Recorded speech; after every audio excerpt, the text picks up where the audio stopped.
journeying. We've been journeying together. My name's Charlie, and let's just start by lighting our imaginary bonfire. I don't know about you, I'm a bit chilly from the Mazgan, and some say that the fire was the original television, when we'd sit around it and listen to all the stories. So let's just take out some sticks and wood. You can throw it in from the back.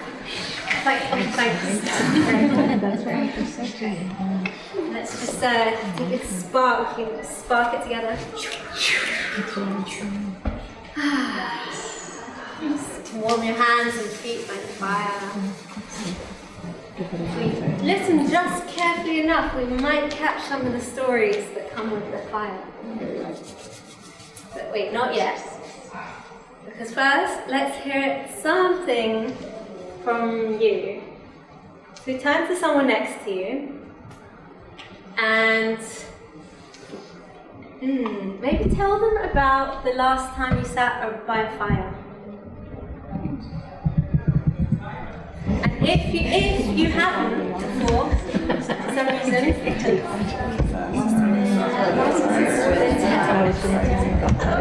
if you haven't or don't remember, you're alright.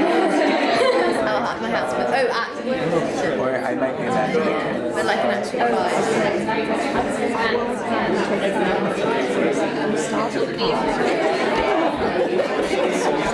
But it was so funny to say it. There's a knock on the head again.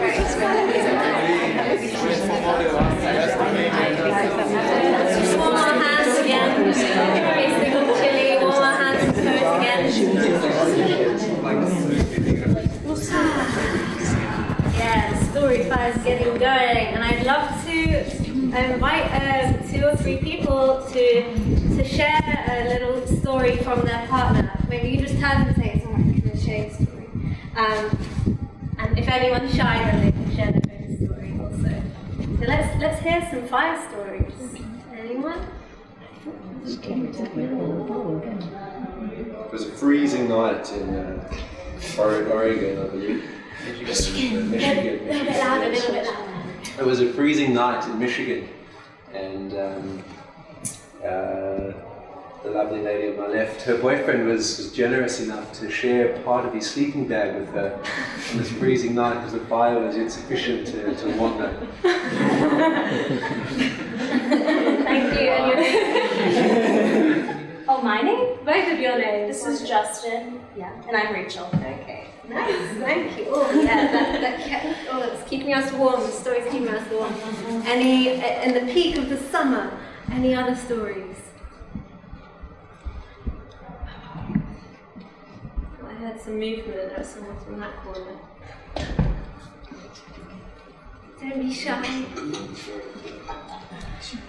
Yeah. I can tell. It's not particular. We were on a trip to Mount Tabor this autumn, and we decided to camp really near like the mountain because of our time. And it was near a Bedouin village, so there was kind of disagreement. Like one wanted, one didn't, but then we decided that we will do it, and it was really, really nice. They brought us water, and the next morning on 5 o'clock we woke up and went up the mountain. Nice, thank you, Dima. I know your name. We go. Dima. Yeah. Okay, so unless anyone's burning in their hearts, but I think we've got a little bit of shyness. So the last time I sat by the fire was in Sinai, and Pesach, it was the night before Pesach, and we made matzot on the fire, on the banks of the Yam Suf. Lovely. Just reminded me, I'll just share a little snippet. It wasn't the last time I sat by fire, but one of the things I did this year was working in a kindergarten, and I loved for Pesach we made the bricks, and then from the bricks we made the oven, and then eventually after putting the flour together to make pita, we made a fire and cooked the matzah also. And the kids just getting so excited about it. So let's just put another bit of wood on the fire. And without further ado, I would like to introduce our first storyteller, Thomas. Let's give him a warm up.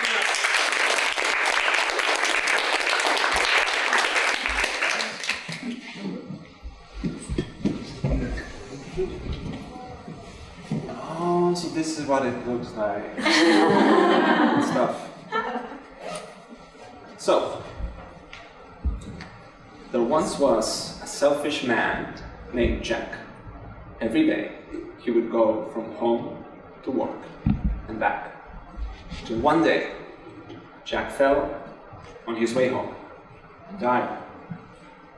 Because Jack had been selfish his entire life, the devil came for him. But the devil was generous and gave Jack 24 hours to make peace with his world. Jack went home depressed, but on his way he met an angel, a glorious, white, resplendent angel. The angel wanted to give Jack one wish for him to defend himself from the devil. Jack thought about it long and hard, and wished for a special apple tree. The angel, confused, agreed and left for heaven. Jack went home, spent his 24 hours resting, and the next day, as promised, the devil came knocking on his door. Before going to hell, Jack asked the devil if he could kindly pick up an apple from his apple tree. The devil went outside to the backyard and went next to this fine, tall, magnanimous apple tree. He climbed up, picked an apple, shiny red apple. But after that, he found that he couldn't come down. He was stuck to the tree. He called for Jack. Jack went out, looked up. He told the devil he would not be able to leave the tree until Jack said so. The devil was furious, but he had no choice but to make a deal with Jack. The deal was that Jack would be allowed to live again, and the devil would be allowed to go home to hell. So, the devil left. Jack lived and lived and lived until eventually he died. And he went to heaven. He was there at the bright golden gates when he was denied entrance because he had been selfish his entire life, even after the deal with the devil. So he was sent to hell. But the devil wouldn't accept him. After all, Jack had tricked him. Jack was doomed to wander the earth like a spirit. But the devil had one final gift for him, despite everything. A burning coal, small, intense thing, a miniature sun for Jack to light his way. Now, some say that Jack wanders the lone forests, the swamps, at night, his light guiding you to your death. Others say that Jack, his hands unable to endure the warmth of this burning coal, he put it inside something else, like a pumpkin, to go around, lighting his way like a lantern. But either way, this is the story of Selfish Jack.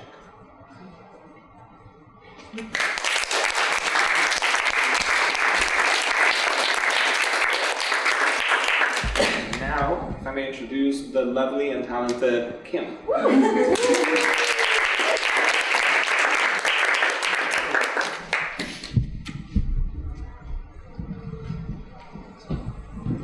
upon a time, not far from the Matopos Hills in Zimbabwe, there was a little village on the edge of the hills. In the village lived a family, but this wasn't an ordinary family, because the children were made of wax. At first, this was quite difficult for the parents to come to terms with, because their kids weren't like normal kids. But they loved their children dearly, and their love grew and grew for them every day. So they got on with life. The father of the wax children built them a little hut next to their home, a dark, dark hut. Because if wax children went outside in the sun, they would risk melting. So all day, the 4 children stayed in their hut, played with each other, waited, until finally, when the sun would go down over the hills, and then they could open the door and go about the usual business of kids in the village. They'd go and do their work, they'd watch the cows, they'd do all their chores, and then they would play afterwards. But they had to be quick, they had to get back inside before the day started.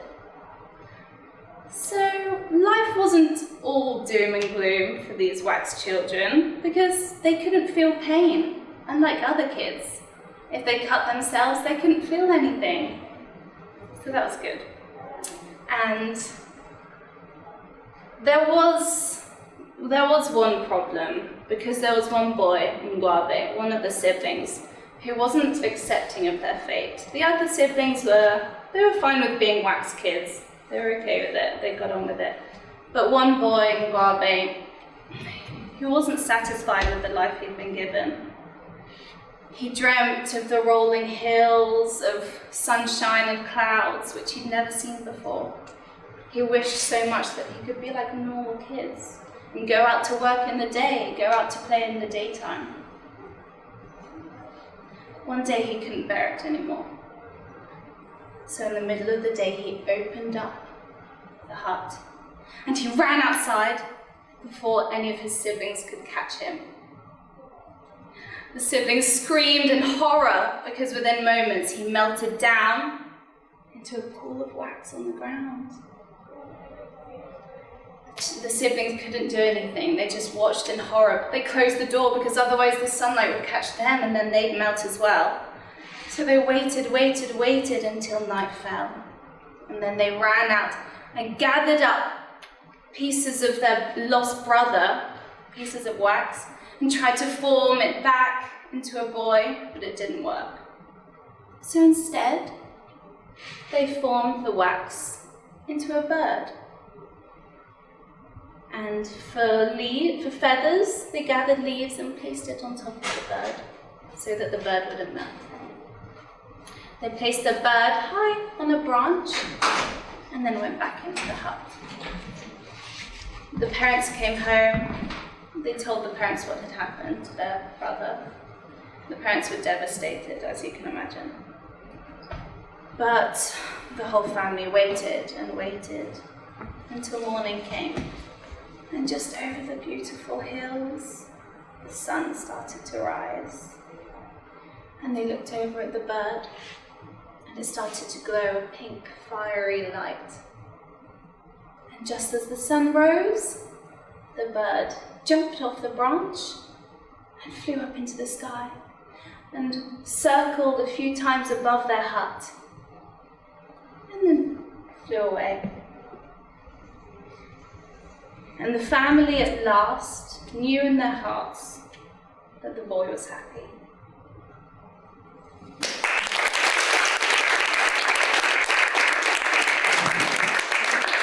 And now for Charlie. Charlie and oh.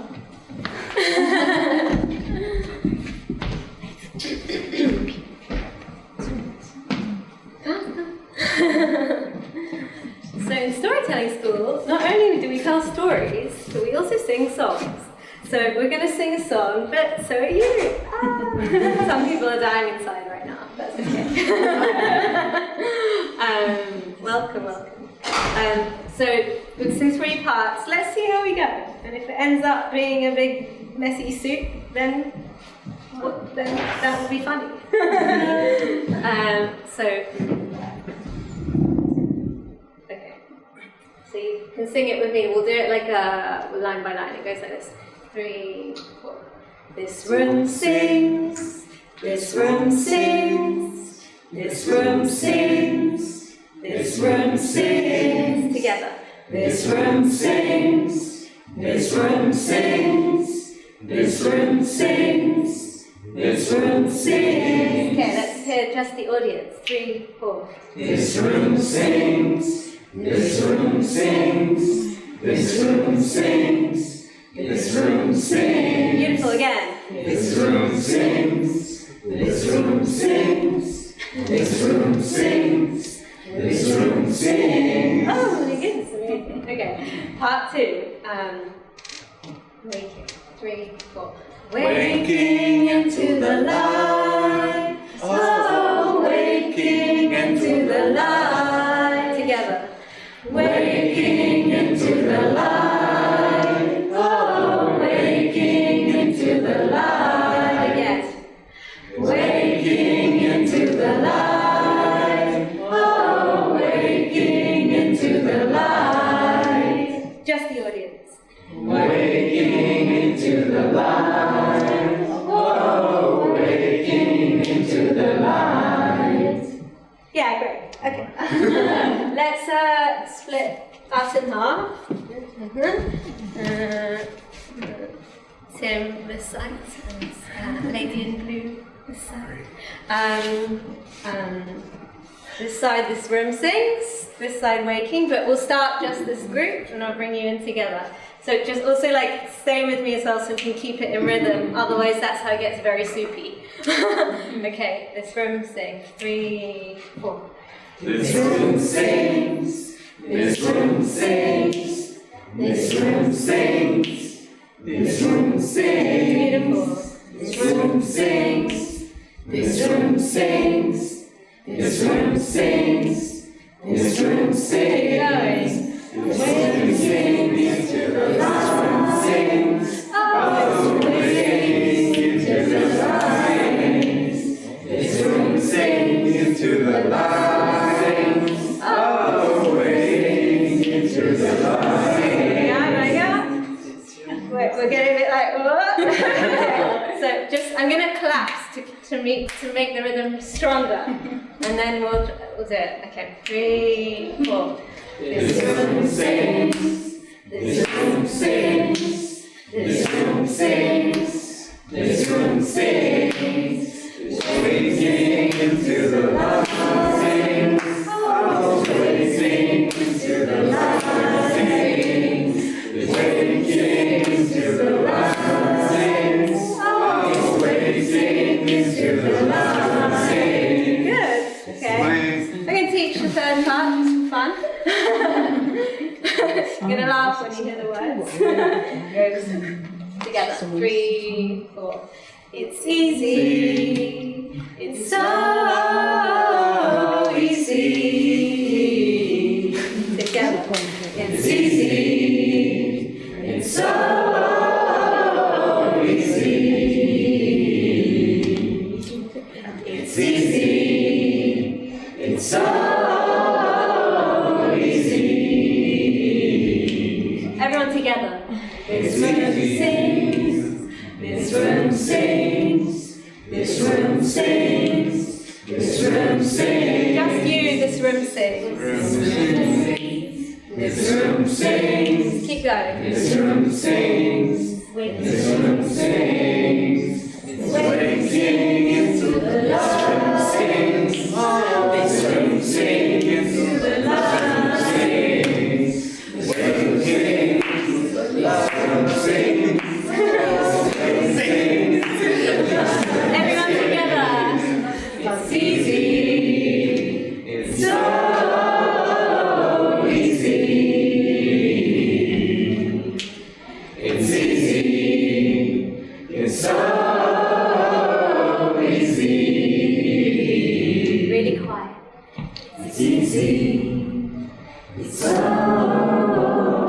easy. Last time. It's easy. It's so easy. Oh, there, everyone.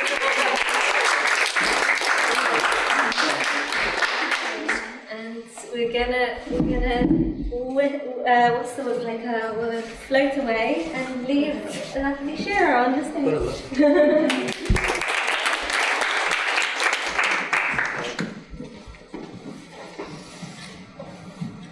We had just landed in Madagascar that morning, Guy, my love, and myself. After traveling in Africa for 2 months, we got to our hostel, and we knew Madagascar was not the safest place in the world. They told us, don't walk around after dark, and don't always trust the police. You just can't always trust them. So we dropped off our bags, started walking around town, enjoyed the city, and then towards dusk, we made our way back to our hostel.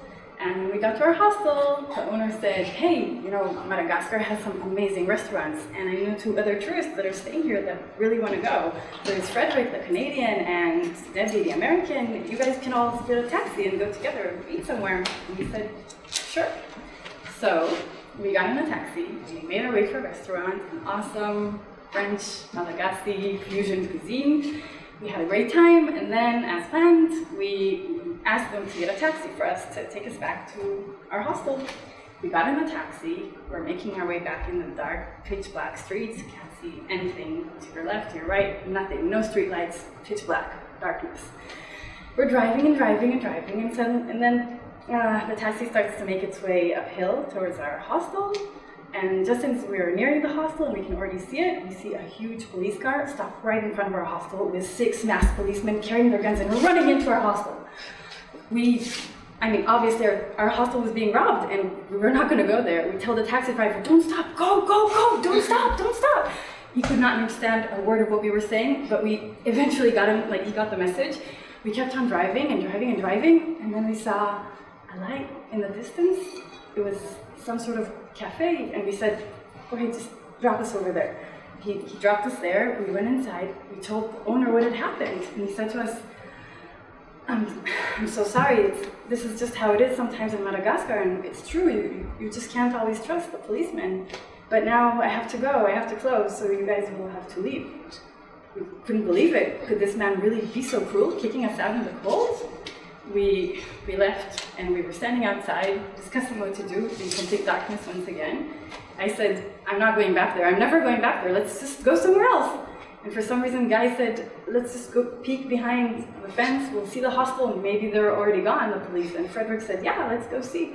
And I said, Guy, no, don't do that, don't go, you could die. But for some reason, they both decided to go, and they peeked. And the police car wasn't there, so they said, let's make our way back to the hostel. And we said, okay, Debbie and I. We started walking back to our hostel, complete darkness, and suddenly we were blinded by huge headlights, and out came a policeman carrying a gun, asking us, where are you going? And we said, to our hostel. We were beyond terrified. We were sure that this is one of the people that were trying to rob us. I mean, they'd been searching around the neighborhood. They saw that the tourists were gone, and tourists obviously have money in their money belts. So they were just looking and waiting for us to come back to complete their job. We went back into our hostel, we went inside, didn't know what to do with ourselves, and then the owner saw us, and she said, thank God you're here. I can't believe you're safe. I was so worried about you. Apparently, a tourist got robbed that day, and she didn't know where we were because it took us forever to come back from the restaurant. So she called the police, who helped her search for us. And they were all looking for us for a really long time. We were flooded with adrenaline, and we went upstairs, and we cracked open a jackfruit. And it was the best jackfruit we've ever had.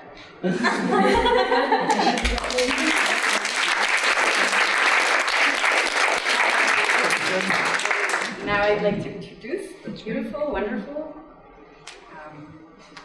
oh my gosh, I haven't looked out. Auntie. Sorry, Auntie. The beautiful, wonderful.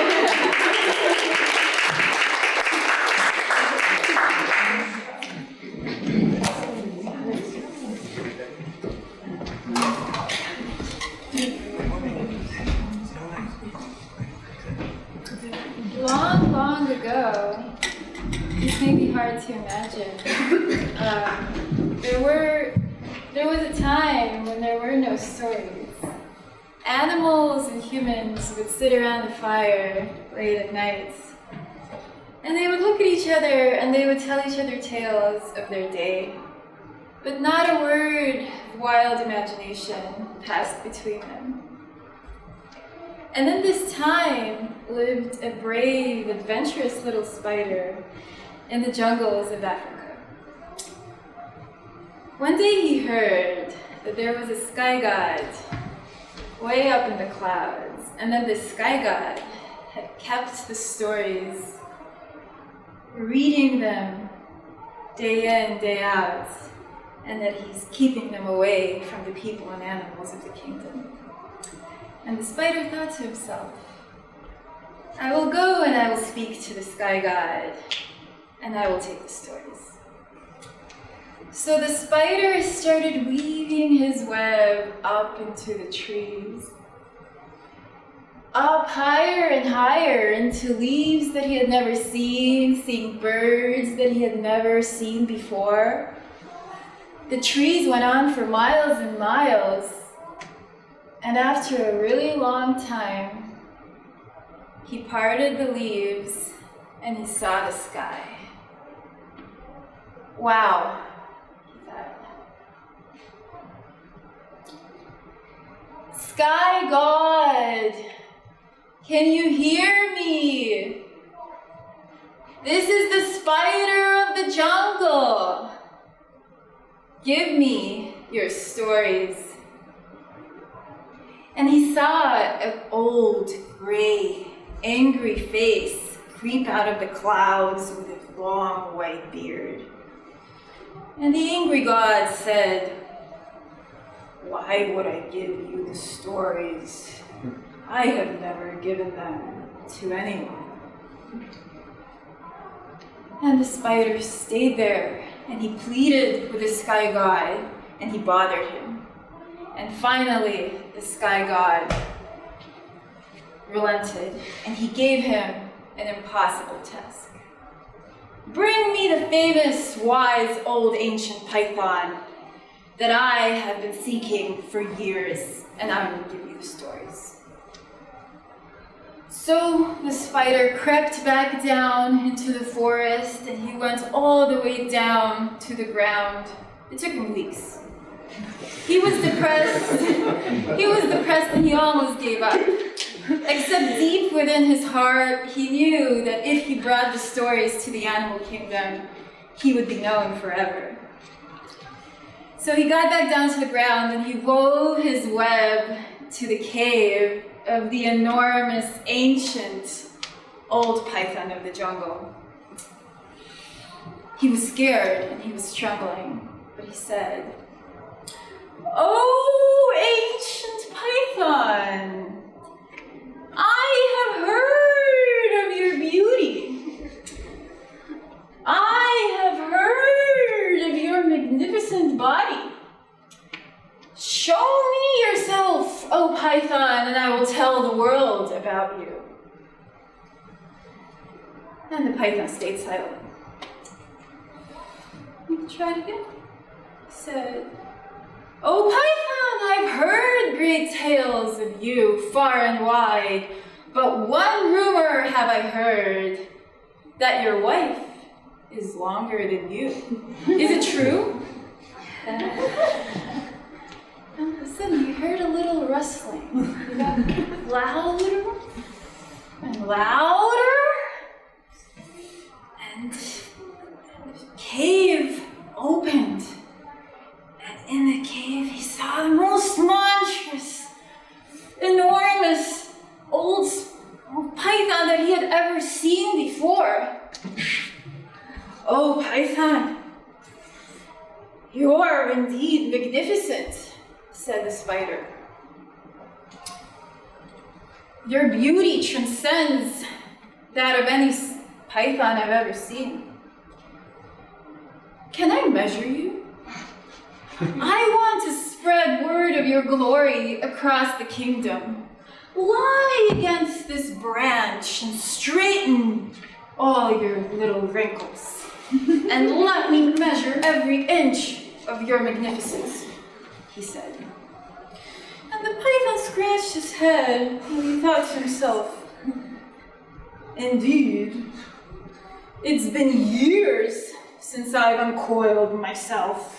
And he was dirty, he had maggots all in his coils, his whiskers were long, and he thought to himself, "Wow, what will this feel like?" He started uncoiling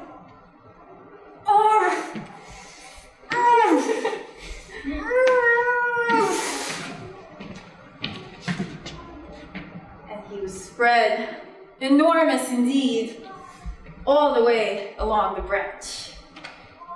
And then the sly little spider started weaving his web, and he wove his web very fast, and he captured the python. The rest of the tale is really for another time, because as you can imagine, carrying a half-ton spider up a web into the sky is really a very hard feat.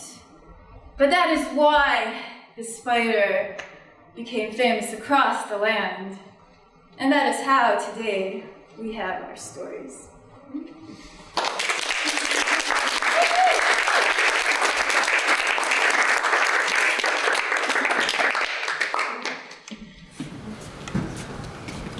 Let's have another hand for all our storytellers so far.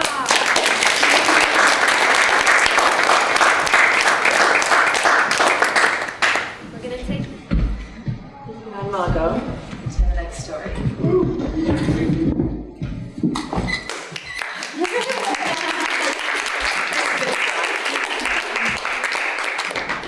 Have any of you ever kidnapped anyone? No, don't look at me like that. Neither have I. I think I know what it feels like, though, and trust me, it doesn't really end so well. So it's like 3 years deep into a 2-year master's degree, and I'd chosen to write the life story of a Sangoma, a shaman or medicine woman from the Isixhosa tribe, the same tribe as Nelson Mandela. But it wasn't, at this stage it really wasn't going so well. We'd run into a lot of problems with each other, a lot to do with our different languages, and a lot to do with our different cultures. So in order to try and understand how she worked better, I spoke with a friend who suggested that I consult with another Sangoma. So it was supposed to be 2 days with Dr. Joseph, and at the end of the first day, I thought it really just couldn't get any more intense than this, until as I was leaving, she told me where I can buy a live white chicken. So the next day, I'm driving off the highway, and I turn, and there's a street just with rows and rows of cages filled with live white chickens. I didn't realize how easy it would be to procure, and cheap, to procure a live white chicken on the side of a township road in Guguletu. So I drive my car up to the edge of one of these stacks, and a woman comes to my window. I roll it down, I give her some cash, and she comes back with a chicken between her legs, holding between her legs. It's Freudian if I've ever heard it. Holding a chicken by the legs, which she ties with a red ribbon. I pop open the boot that we call in South Africa, the trunk, and she puts it in a box that I brought especially for this purpose that Dr. Joseph had told me to do.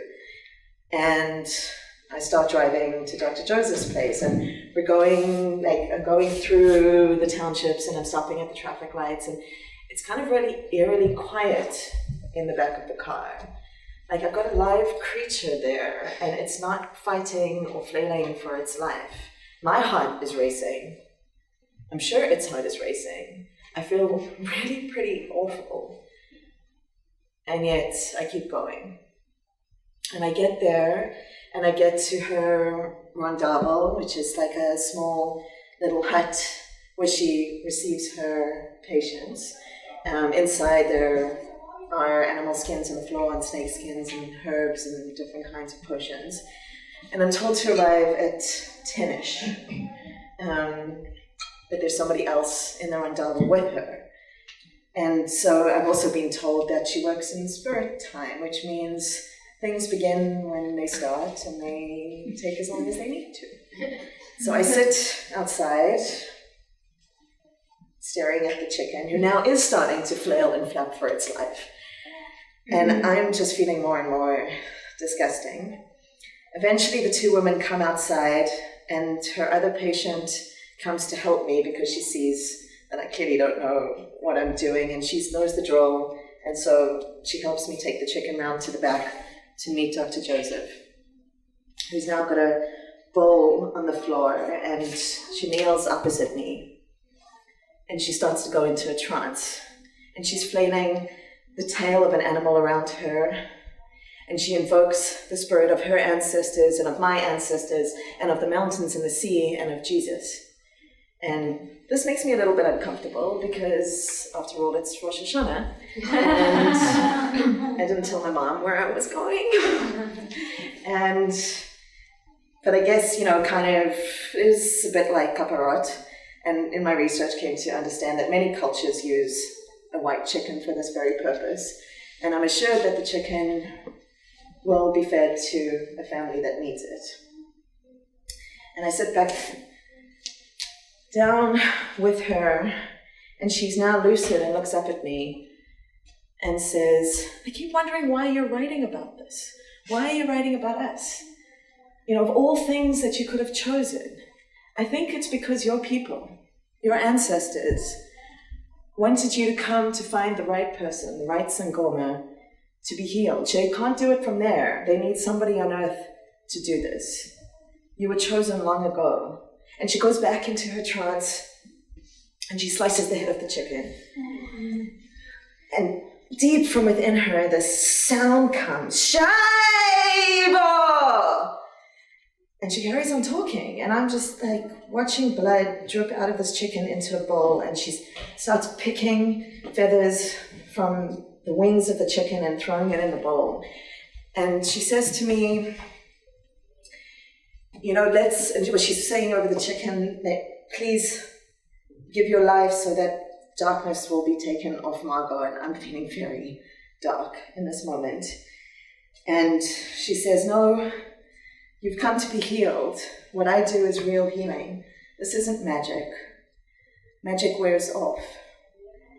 And she slices the chicken open, and she gives me the still beating heart to hold until it goes dead.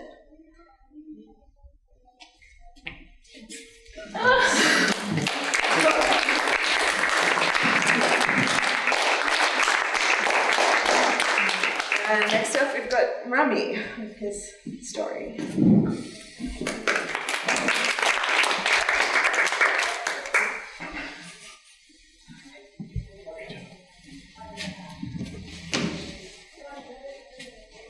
Once upon a time, when the sun rose on the west and set down on the east, there was a lonely man living in an island.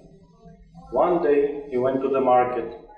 In the market, the people asked him, listen, don't you want a wife? She will make you happy, she will cook for you, she will hug you, you will be together, she will make you happy. And he said to them, nah, I don't need another horse in my house. So he went back to his island, and the day after, he went for a walk. When he went up to the mountain, he saw a cave. He approached to the cave slowly, and when he entered the cave, he saw lots of people dancing. The people were naked. There were women and men and children. All of them were happy and dancing. He looked for a while, and when he finished, he went outside. Outside, he saw a sea lion skin. He took the sea lion skin and told him to himself, I have an idea. I will take this sea lion skin and make a coat for the winter. It will warm me up. So he went back home, but when he came back home, the sea lion skin still were wet. So just throw it to the barn. The day after, when he came up, he thought to himself, I'm a little bit lonely, so maybe it's a good idea to go back to the cave and maybe to have some friends. Maybe the people are still there. He went back to the cave, but when he approached to the cave, he has heard some voice crying. When he entered, he saw a beautiful woman sitting over there, naked, blonde hair, brown, big eyes. And when he approached to her,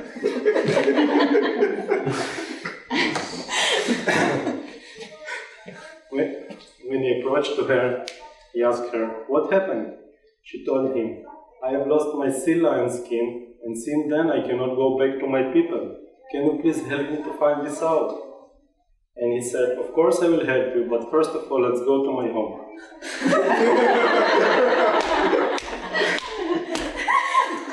When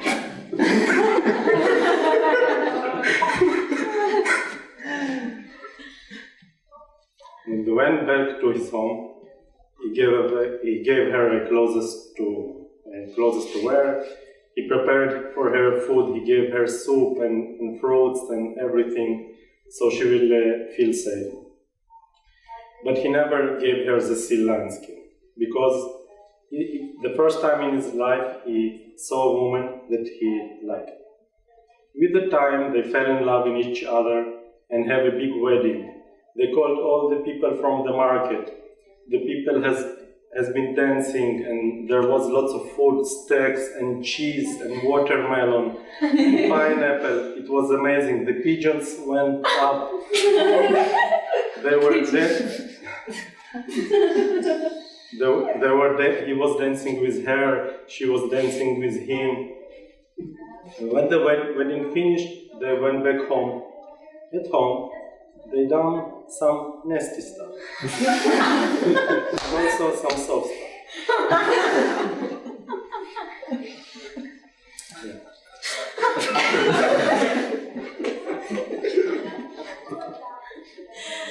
With the time, they had two beautiful children, one boy and one girl.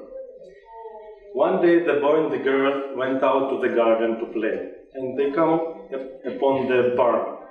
When they entered the barn, they saw the sea lion skin. So they took the sea lion skin and went to their mother to ask, "What is this, mother? What is this sea lion skin?"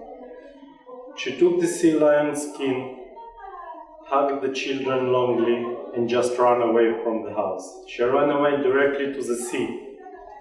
The sea started to become dark. All the clouds came across. There was rain, lots of lightnings going down. In one ear she has heard her friends, the sea lions, whispering to her, "Come back to us, this man has lied to you." In the other ear she has heard her children, "Mom, we're missing you." And her husband, "I love you, please come back." She wore the sea lion skin and disappeared into the sea. When their father came back home, the children told him that their mother went away. The father just hugged them longingly and told them, "Listen, children, your mother will never come back." So he made a dinner for them. He made them soup and fruits, what he remembered from the wedding. And he grieved for her longingly. The children, from time to time, they go to play near the sea, and they see some seal looking on them with the big brown eyes, and her look is comfort them somehow. And today, when you go to the sea and you are hearing the voice of a woman singing that make you sad, you should know this is the woman from the Sea Lion story.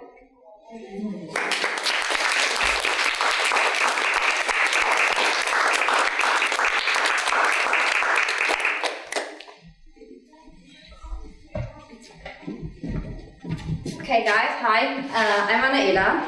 You have heard a lot of stories from us. You kind of got to know us a little bit.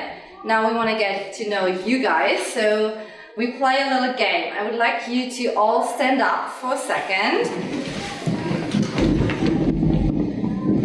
So we play a game that's called Sit Down If. And that goes like this. If you answer the questions I ask you guys with yes, you're gonna sit down. If you would answer it with no, you stand up or keep standing. Okay, so let's start. Sit down if you know a person named Jack. Ooh, okay, great. Sit down if you ever kidnapped someone. You kidnapped someone? Oh, you say. And you? Okay. Okay. Sit down if guys like to sing under the shower? Great, so you have learned a new song for tomorrow. Okay, sit down if you sometimes just would like to be a bird flying away. Okay, great. And last question, sit down if you like the idea that you could just take food from the sky. Okay, great, perfect. Almost everyone is sitting, so I asked Janet to the stage.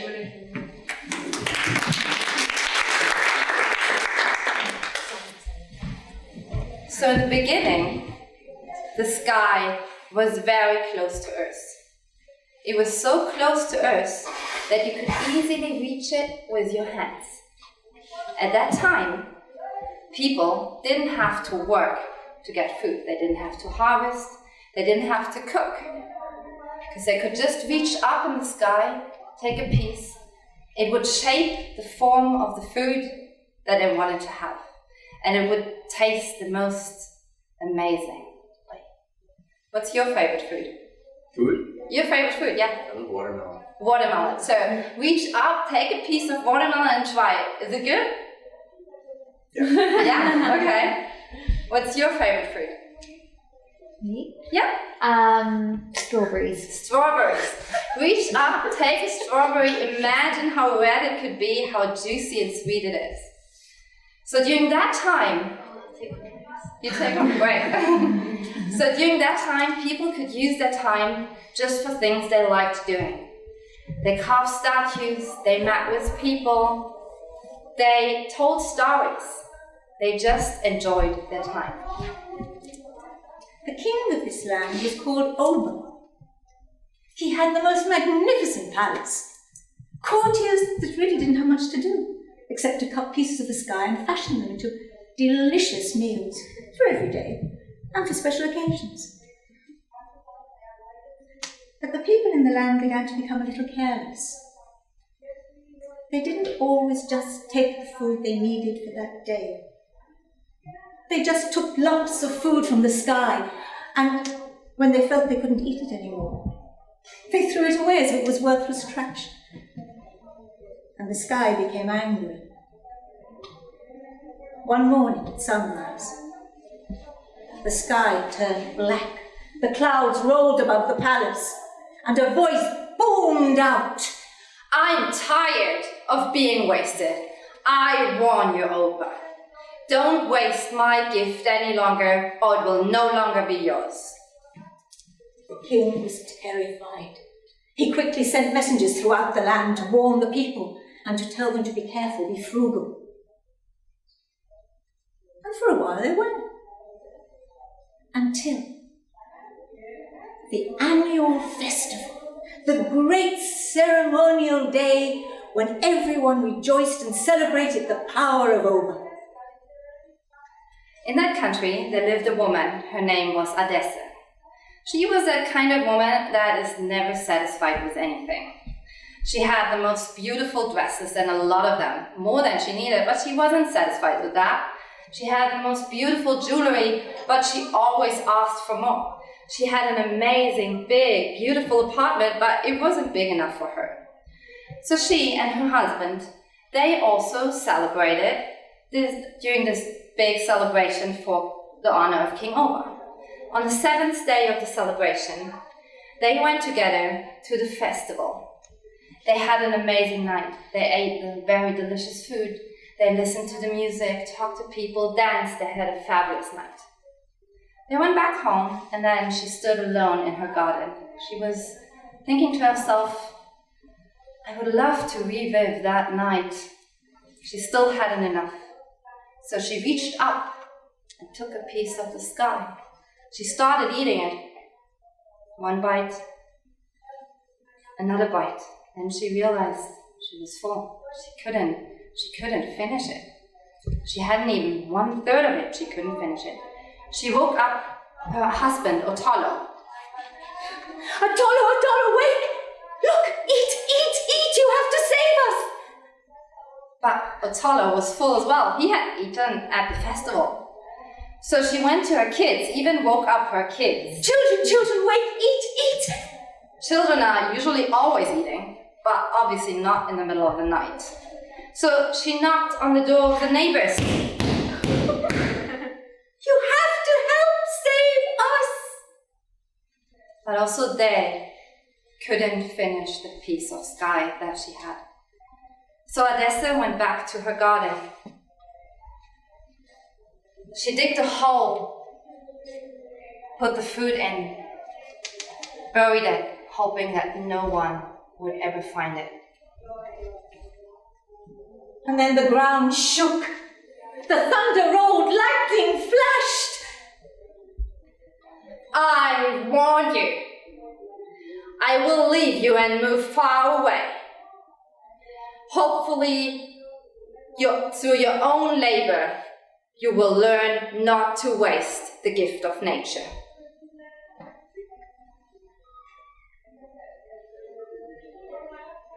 And when the people woke in the morning, they felt a huge emptiness, a void.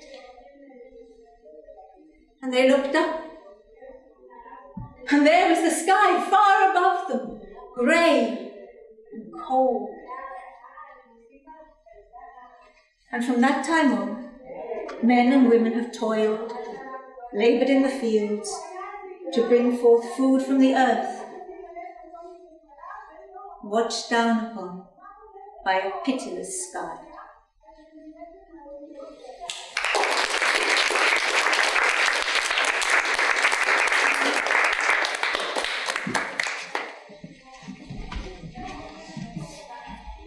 This is unplanned. She ran.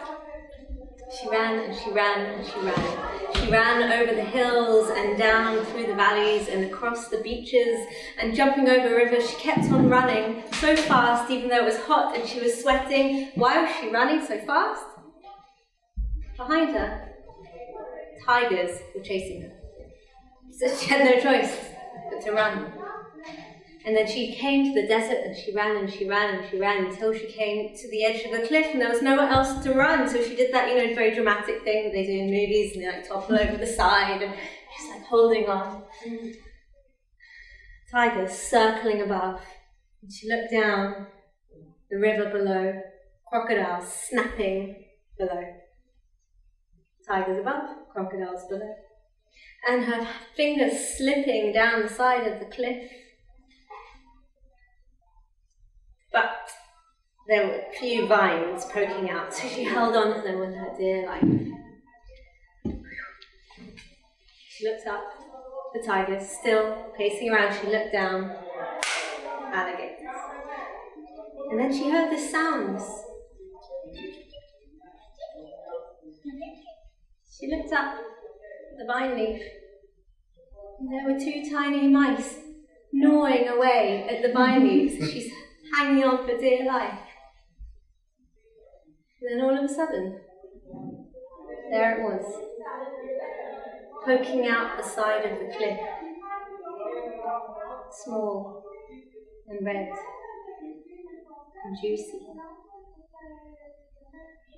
It was a strawberry. She picked it.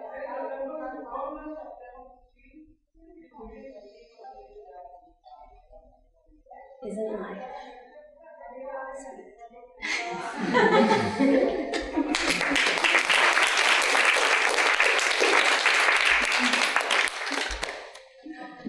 Thank you so much for coming, everyone, for a lovely evening. And let's invite up all the storytellers.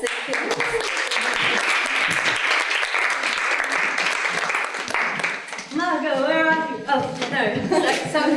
Jeanette. It's Jeanette. We have Eddie.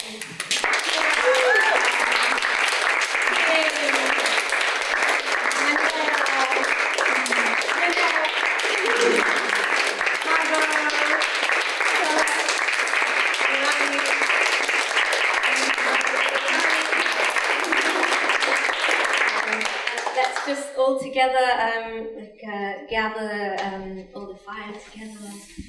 And we can, on the count of 3, we can blow it out, and we can send all the light of the story goodness maybe to someone who needs it. You can think of someone specific, or just send it out into the world. 1, 2, 3.